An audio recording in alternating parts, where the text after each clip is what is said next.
दोस्तों बहुत बहुत स्वागत करता हूं आप सभी का।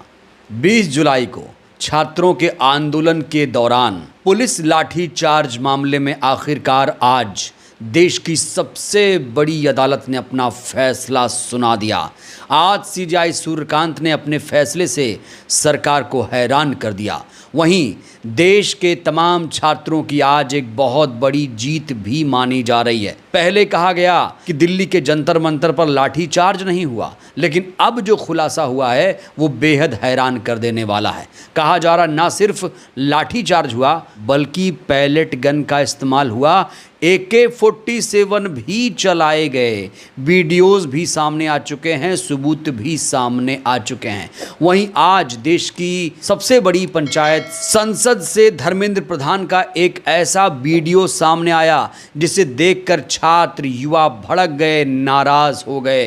वो वीडियो भी मैं आपको दिखाऊंगा, लेकिन सबसे पहले बात होगी प्रदर्शन पर पुलिस की बर्बरता की। दोस्तों क्या आपको याद है 20 जुलाई की वो तारीख जब छात्रों पर पुलिस ने बर्बरतापूर्ण कार्रवाई की थी? मामला जब देश की सबसे बड़ी अदालत में गया कि दोषी पुलिसकर्मियों के खिलाफ कार्रवाई होनी चाहिए, तो फिर सीजेआई साहब ने क्या कहा था कि हमारे पास वक्त नहीं है, वीडियोस देखने के लिए हमारे पास वक्त नहीं है, अभी हम इस पर सुनवाई नहीं कर सकते। लेकिन आज सीजेआई साहब को भी इस पूरे मामले में सुनवाई करनी पड़ी, क्योंकि सीजेआई साहब की बहुत ज्यादा आलोचना हुई थी और आज जाकर सीजेआई साहब को ये होश आया कि ये तो बहुत महत्वपूर्ण मामला है, इस मामले पर सुनवाई करनी चाहिए। तो आज कोर्ट ने जंतर मंतर पर पुलिस लाठीचार्ज से जुड़ी याचिकाओं पर सुनवाई करते हुए बड़ी बात कह दी। पुलिस लाठीचार्ज मामले की सुनवाई करने के लिए सुप्रीम कोर्ट में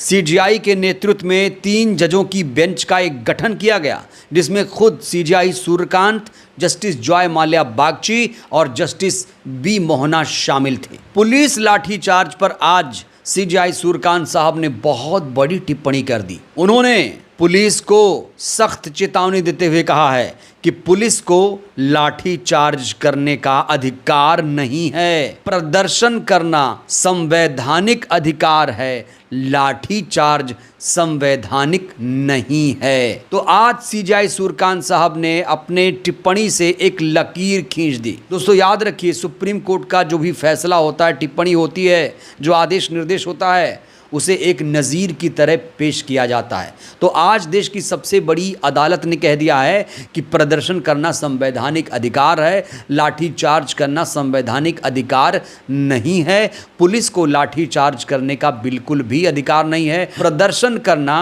संवैधानिक अधिकार है। अगर कोई सरकार से असंतुष्ट होता है, सरकार से नाराजगी जाहिर करता है, तो वो प्रदर्शन कर सकता है, आंदोलन कर सकता है, सरकार को जगा सकता है। तो आज देश की सबसे बड़ी अदालत ने साफ तौर से कह दिया कि प्रदर्शन पर कहीं भी अगर प्रदर्शन हो रहा है, पुलिस बर्बरता कर रही है, तो ये बिल्कुल भी ठीक नहीं है, बिल्कुल उचित नहीं है, ये असंवैधानिक है। हालांकि सीजेआई सूर्यकांत ने आज पुलिस से मारपीट पर भी चिंता जाहिर की है। इस पूरे मामले पर सुनवाई करते हुए आज सुप्रीम कोर्ट ने सरकार से जवाब भी मांगा है। सरकार को एक नोटिस भी जारी किया गया है कि आखिर किसके कहने पर यह लाठीचार्ज किया गया था, किसने आखिर आदेश दिया था।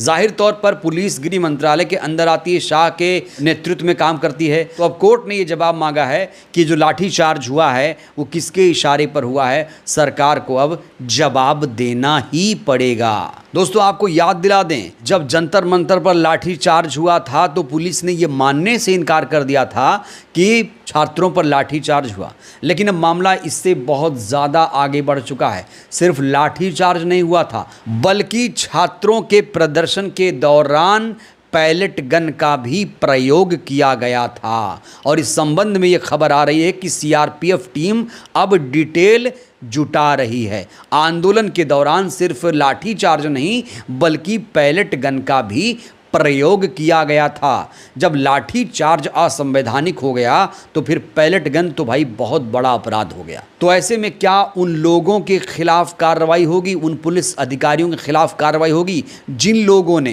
पैलेट गन का इस्तेमाल किया?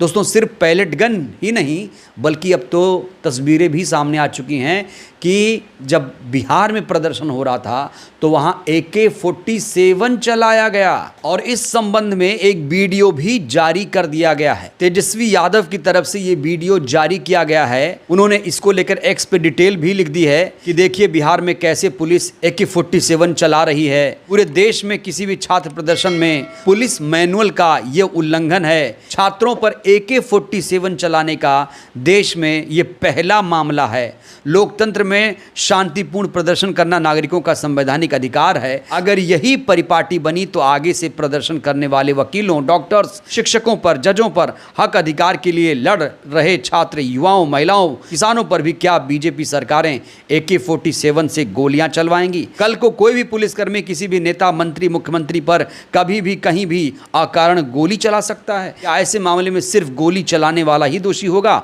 उस जिले के SP और उच्च अधिकारियों को अविलंब सस्पेंड करना चाहिए। गृह मंत्री की जवाबदेही तय होनी चाहिए, अन्यथा प्रदेश में, देश में अराजक स्थिति उत्पन्न हो जाएगी।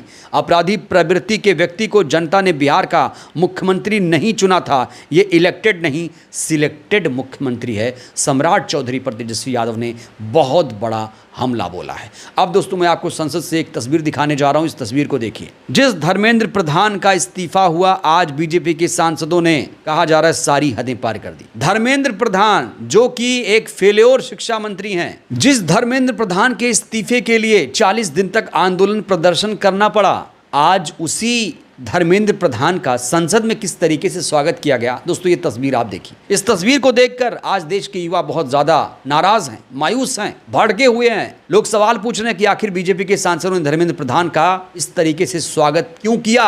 शिक्षा व्यवस्था में धर्मेंद्र प्रधान ने क्या ऐसा योगदान दे दिया? आखिर क्यों धर्मेंद्र प्रधान का संसद में स्वागत किया गया? जो शिक्षा मंत्री फेल है पूरी तरीके से, उसका संसद में स्वागत क्यों किया गया? जिंदाबाद के नारे क्यों लगाए गए?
तो इस वीडियो को लेकर बहुत सारे लोग अपनी अपनी प्रतिक्रियाएं दे रहे हैं। लोग कह रहे हैं कि इस तरीके से धर्मेंद्र प्रधान का स्वागत संसद में नहीं होना चाहिए। इनका सम्मान आखिर किस बात के लिए हो रहा है? आखिर धर्मेंद्र प्रधान को ग्लोरीफाई क्यों किया जा रहा है? क्या धर्मेंद्र प्रधान को कोई और मंत्रालय मिलने वाला है? आखिर बीजेपी के सांसदों ने आज धर्मेंद्र प्रधान जिंदाबाद के नारे क्यों लगाए? इसको लेकर पूरा विपक्ष सवाल पूछ रहा है, देश के युवा सवाल पूछ रहे हैं। बहरहाल दोस्तों इस वीडियो में इतना ही। आज CJI सूर्यकांत साहब ने जंतर मंतर लाठीचार्ज मामले पर जो फैसला सुनाया, जो टिप्पणियां की, उनके इस टिप्पणी से, फैसले से आप लोग कितने सहमत हैं? देश की सबसे बड़ी अदालत में आपको कितना भरोसा, कितना विश्वास है? राय दीजिएगा। बहुत बहुत धन्यवाद।